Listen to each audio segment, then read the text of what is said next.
Committee will come to order.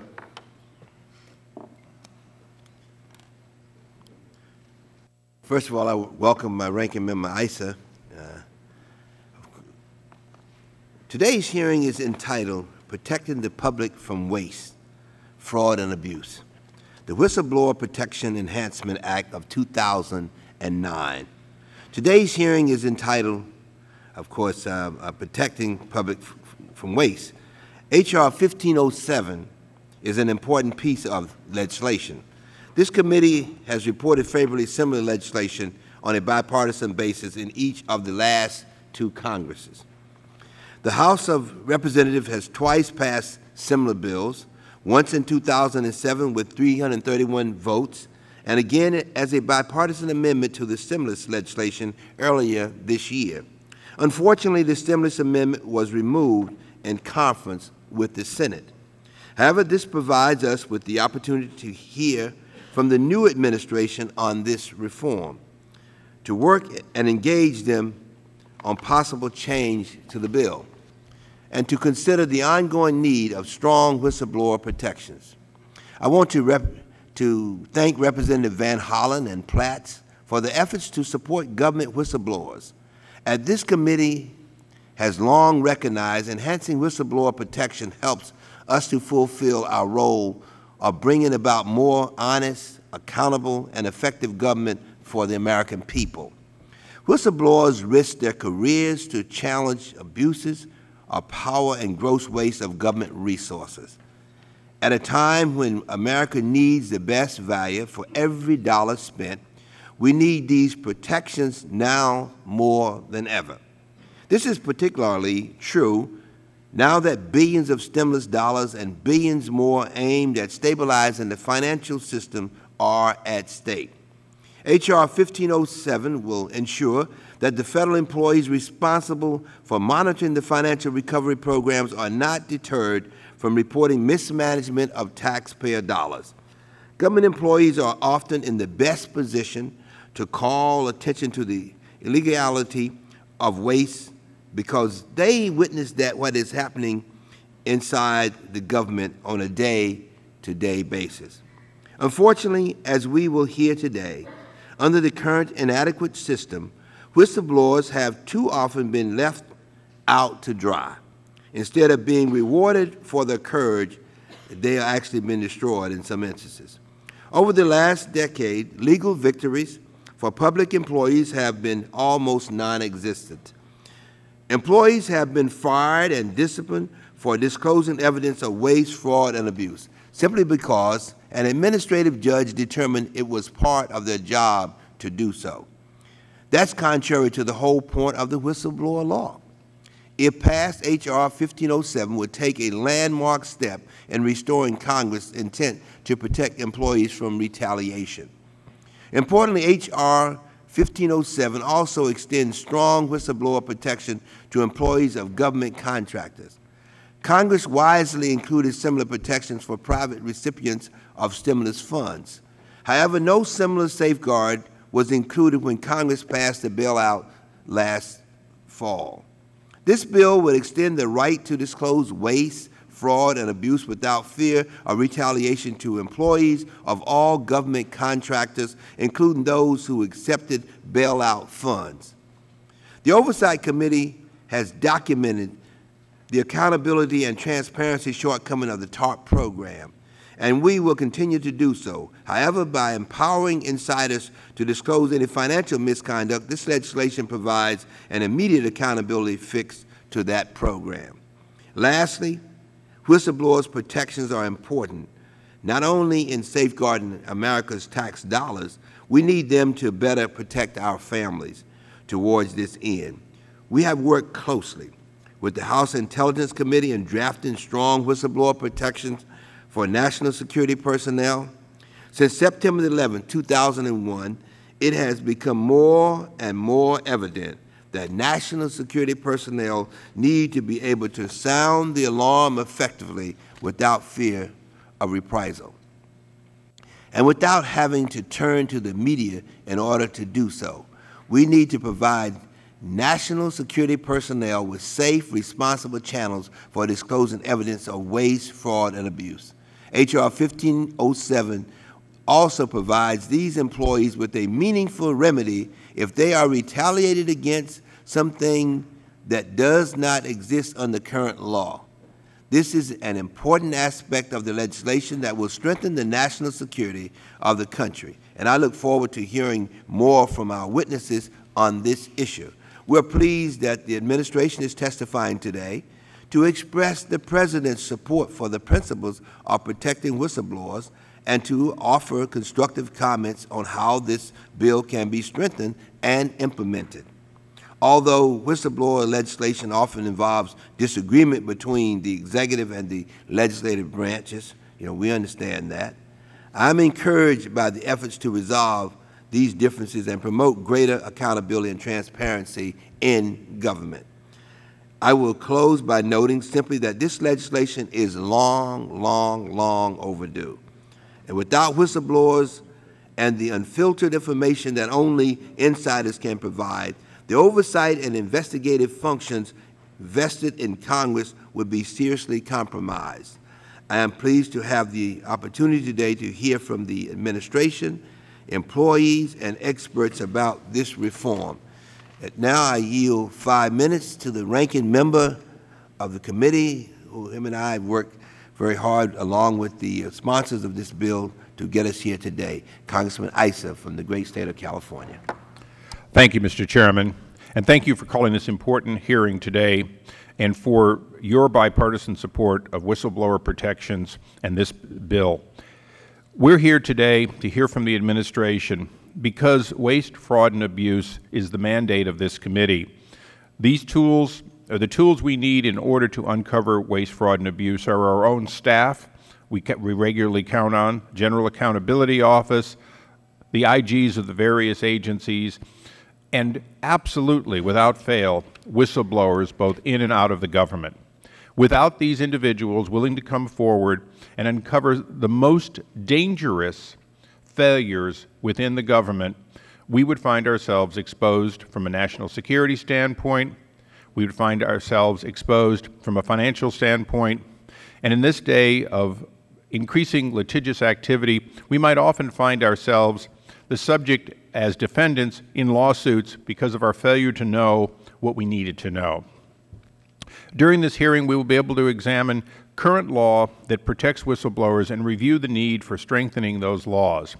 We will also be able to highlight, discuss, and explore any issues that may be raised by expanding existing whistleblower protections. And I might note that these protections have been contracting because of decisions made by the court, so many of the expansions today are in fact simply restoring what was the original intent of Congress. The support and protection of whistleblowers in the Federal Government is obvious, vital to rooting out the waste, fraud, and abuse, and mismanagement. Expansion of these laws may, however, raise some important issues and create unintended real-world consequences when implemented. We look forward to hearing from the administration any questions, comments, or any scenarios that they believe may not have been considered in this legislation thus far. Like all legislation, it can have unintended consequences. We look forward to active dialogue to ensure that we minimize that, but we cannot allow the continued loss or degradation of whistleblower laws that today cause us not to have the full support of both our contractors and our government employees. And Mr. Chairman, I might note that next door in Judiciary, we've moved a very expansive piece of legislation that expands the ability to sue for profit the American government at all levels, federal, state, and local, for federal protection and recover monies. Now, that's well-meaning legislation. It has been on the books since Abraham Lincoln, and it's important. But we cannot have just plaintiff trial lawyers doing the work of the people. And I might particularly note and ask for unanimous consent to be included in the record that issues— Without objection, so ordered. Thank you. Issues such as the Jane Harmon incident where she was wiretapped, but Congress was unaware that a member of Congress had in fact been picked up on a wiretap of another investigation, that was withheld until a whistleblower made it obvious. So not all whistleblowers involve money or even per se mismanagement, but often can result in us getting need-to-know information. We cannot allow ourselves not to have that need-to-know information. I thank the Chairman for his leadership and yield back. Thank you very much. At this time, I yield 5 minutes to the man that's really responsible for us being here today, a person that has really done a marvelous job on this legislation, H.R. 1507, the gentleman from Maryland, Mr. Van Hollen, recognized for 5 minutes. Thank you very much, Mr. Chairman. I want to thank you and Mr. Issa for holding this hearing today, and I'm not going to take my 5 minutes because I want to associate myself with the remarks of both the gentlemen, the Chairman and the Ranking Member. I've worked very closely with Mr. Platts on this legislation as well as other members of this committee and other members of Congress. As both the Chairman and the Ranking Member have said, I think we feel imperative to move forward and strengthen whistleblower protections. Yesterday, the House passed legislation on a bipartisan basis to strengthen the procurement rules and regulations of the Department of Defense so that we could make sure taxpayers were better protected. This is part of that effort, and we welcome any constructive suggestions that the witnesses may have to offer. I thank the Chairman. Thank you very much. Any other members seeking recognition? Mr. Kucinich of Ohio. Thank you very much, Mr. Chairman. Federal employees who do the right thing and expose wrongdoing that's happening in their job within their sphere of activity deserve to be thanked, not punished. And yet we know that various court decisions do not protect employees when they come forward with information that's vital to the public interest. Government isn't some insular game. Government isn't a rule unto itself. What makes this a democracy is transparency, is that we can actually see what's happening, and that if something's going wrong, that we have a chance to make it right. The secrecy that has surrounded our government has put our nation's democracy in jeopardy. And this approach towards transparency, which is reflected in the bill that's being discussed, and in Congress's approach to try to restore whistleblower protection, is really vital to trying to restore trust in government and trust in the Congress's ability not just to provide oversight, but to make sure that those who have information feel free to come forward with that information and not be punished for it. Thank you, Mr. Chairman. Yield back. Thank you very much, and recognize the gentlewoman from California. Thank you so much, Mr. Chairman, for today's hearing on H.R. 1507, the Whistleblower Protection Enhancement Act of 2009. I'm looking forward to hearing about the new administration's plan to enhance whistleblowing protections for federal employees and contractors, and to hearing testimony from federal employees who have faced retaliation for fulfilling their duty to expose evidence of waste, fraud, and abuse. The healthy functioning of our government and the likelihood of this committee to properly oversee its operations depends on the ability of federal employees and contractors to report instances of corruption and misuse without fear of reprisal. For this reason, I was pleased to vote for similar legislation in each of the last Congresses and look forward to seeing these provisions finally signed into law by our new President. Federal employees and contractors are often our first and only line of defense against government waste and manipulation, while recent history makes their dual role as civil servants and watchdogs even more crucial. The unprecedented levels of government spending in the American Recovery and Reinvestment Act of 2009 and the current engagements in Iraq and Afghanistan require detailed oversight from Congress, which would be impossible without the honest disclosure from federal employees and contractors of what is really happening on the ground. It's critical to our economic and our national security that Congress is notified of instances of waste, fraud, and abuse, and that these employees are able and willing to share their information, and are able to remain a part of our civil infrastructure. And so I'd like to thank each of the witnesses today for their testimony as we seek to strengthen the protections for those with the courage to fulfill their duties and disclose evidence of waste, fraud, and abuse. I yield back my time. Thank you, Mr. Chairman. Thank you very much. Recognize the gentleman from Virginia, Mr. Connolly. Thank you, Mr. Chairman, and thank you for holding this important hearing. After 8 years of unprecedented secrecy and bizarre claims of executive privilege, it's essential that this committee act to restore transparency to the federal government. The Whistleblower Protection Enhancement Act is a crucial part in that endeavor. The primary reason we should enhance protection for whistleblowers is because it is in our national interest to do so. A lack of whistleblower protection simply cloaks problems that cannot be solved until we're aware of them. We will hear compelling testimony today from Teresa Chambers, who was fired from the United States Park Police for accurately reporting the capacity of her agency.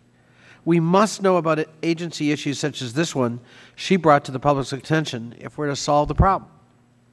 Ms. Chambers seems to have been fired as a result of political interference by the prior administration. Perhaps greater oversight into the operation of agencies such as the Federal Emergency Management Agency could have mitigated the catastrophic impacts of Hurricane Katrina, but regrettably, at that time, Congress and the public did not learn about agency shortcomings until after the disaster struck. In his written testimony today, Louis Fisher states the presidential authority to keep information secret has been exaggerated. Legislative action such as that outlined in H.R. 1507 could preclude a recurrence of administrative issuance of directives for our military to torture detainees as a standard method of interrogation, for example. Of course, whistleblower protections are essential for federal agencies to function efficiently. However, it's even more critical to protect whistleblowers so that we may identify and correct shortcomings in our efforts to guard against terrorist attack, crime, and natural disaster. I applaud this legislation. I particularly applaud the leadership of our colleague, Mr. Van Hollen from Maryland. I look forward to supporting the legislation and to these hearings. Thank you, Mr. Chairman. I don't see Mr. Platts, but he also had a great role in terms of making certain that we were here today. On his committee. Right, but he was been very involved in this, along with Congressman Van Hollen as well. We will turn now to our first panel, which will consist of one government witness, Mr. Day. Recently joined the Obama administration as the Deputy Assistant Attorney General in the Justice Department's Office of Legal Policy. Before joining the administration, Mr. Day was a partner at Mayor Brown. Previously, he had served as General Counsel to the Commission on the Prevention of WMD, Proliferation and Terrorism, Counsel to the Senate Homeland Security and Governmental Affairs Committee, and Counsel to the 911 Commission. Before we hear from the witness, I want to note that we have several government agencies in attendance today, all of which I understand work together in preparing the testimony that Mr. Day will deliver. I thank all of you for that. Thank you for your involvement, and also that you recognize how important this is as well. Mr. Day, it is long-standing committee policy that we swear our witnesses in. So could you please stand, raise your right hand? That you agree to tell the truth and nothing but the truth, if so answer in the affirmative. Let the record reflect that the witness answered in the affirmative. You may begin. Good morning, Chairman Towns, Ranking Member Issa, and members of the committee. Thank you for the opportunity to appear before you today to discuss the... Can you pull the mic a little closer to you? Good morning, Mr. Chairman, Mr. Ranking Member, and members of the committee. Thank you for the opportunity to appear today to discuss the Whistleblower Protection Enhancement Act. This administration strongly supports protecting the rights of whistleblowers. We recognize that the best source of information about waste, fraud, and abuse in government is often a government employee committed to public integrity and willing to speak out. Empowering whistleblowers is a keystone of the President's firm commitment to ensuring accountability in government. A government employee who speaks out about waste, fraud, or abuse performs a valuable public service. Such acts of courage and patriotism, which can sometimes save lives and often save taxpayer dollars, should be encouraged rather than stifled. Yet too often, whistleblowers are afraid to call attention to wrongdoing in their own workplace. We need to empower all federal employees as stewards of accountability. Put simply, accountability cannot solely be imposed from the top down. The bottom line is we cannot tolerate waste, fraud, or abuse, and we must make sure that federal employees at all levels are able to do what it takes to eliminate it. At the same time, we must preserve the President's constitutional responsibility with regard to the security of national security information and ensure that agency managers have effective tools to discipline employees who themselves may be engaged in waste, fraud, or abuse. We recognize that the executive branch and Congress have long held differing views regarding the extent of the President's constitutional authority over national security information. Putting aside those constitutional differences to the extent possible, our focus today is on achieving common ground and a workable solution towards our shared goal of increasing protections for federal whistleblowers, including those who work in the national security realm. Creating a system that sets up the right incentives for federal employees and managers is not easy, as evidenced by multiple efforts to reform the system in each of the past 3 decades. This administration believes that the time has come to amend the system once again. I would like to discuss some key components of the whistleblower reform legislation, both with respect to civil service reform and the national security issues that are of interest to this committee. Turning first to the civil service reform issues. This bill would make a number of important changes to the ways in which whistleblower claims are adjudicated. For example, the bill would, for the first time, allow whistleblowers to obtain compensatory damages. That is a matter both of simple fairness and of practicality. A whistleblower who suffers retaliation should be made whole, plain and simple, and we agree with this measure. This bill also makes several important changes to the definition of what would constitute a protected disclosure. Under current law, a whistleblower is not protected if she informs her boss of wrongdoing, only to later find out that her boss was the very person responsible for the wrongdoing. Thus, under current law, the employee would be protected for going to the Washington Post, but not for going to her own boss. Changing the law to eliminate this disparity would encourage employees to tell their supervisors about problems in the first instance, which is usually the easiest way to resolve them. This administration also supports modification of what is known as the normal duty disclosure rule. Under that rule, an employee is not protected when he discloses wrongdoing as part of his normal job duties, unless he makes that disclosure outside of normal channels. This administration believes, however, that normal duty disclosures should be protected, particularly when public health and safety are at stake. Beyond the civil service arena, this administration also believes that whistleblowers in the national security realm must have a safe and effective method of disclosing wrongdoing without fear of retaliation. We are pleased to see that this bill provides full whistleblower protections to Transportation Security Administration screeners, who literally stand at the front lines of our nation's homeland security system. They deserve the same whistleblower protections afforded to all other employees of the Department of Homeland Security. As this committee knows, the intelligence community is generally excluded from the existing Whistleblower Protection Act.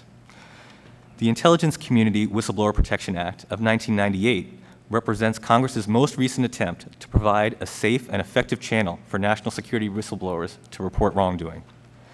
That act provides a vehicle for intelligence community employees to report matters of urgent concern to Congress.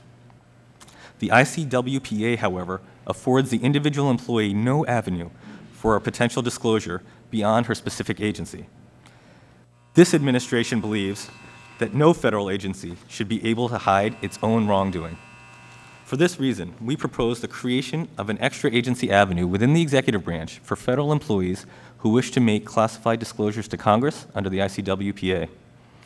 This mechanism could be composed of senior presidentially appointed officials from key agencies within and outside the intelligence community, including inspectors general, and would ensure that no individual agency can rely inappropriately on alleged classification concerns to stifle disclosures of waste, fraud, and abuse. If, under the procedures set forth under the ICWPA, an agency head declines to transmit information to Congress or declines to provide instructions to the employee on how he may do so, the employee could appeal to this new entity, which could overrule the agency head.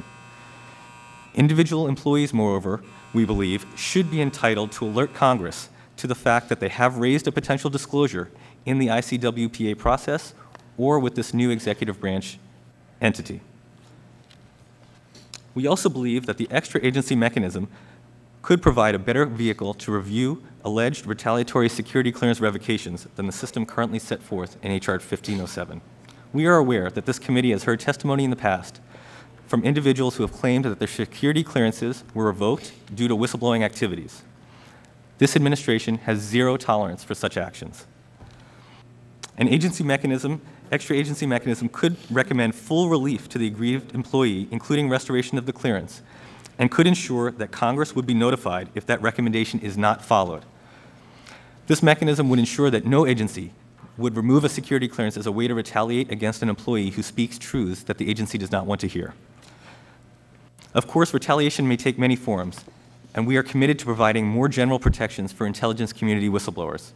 Such whistleblowers expose flaws in programs that are essential for protecting our collective national security. One complication, of course, is that intelligence community whistleblowers may well reveal waste, fraud, or abuse in activities that take place within highly classified programs. Due to the sensitive nature of the issues involved, we believe that federal district court review may not be the appropriate vehicle for intelligence community whistleblowers. Rather, a better vehicle may well be the extra agency mechanism within the executive branch that we propose to create. Of course, we look forward to working with the committee in a constructive dialogue to craft a scheme that satisfies all of our shared goals.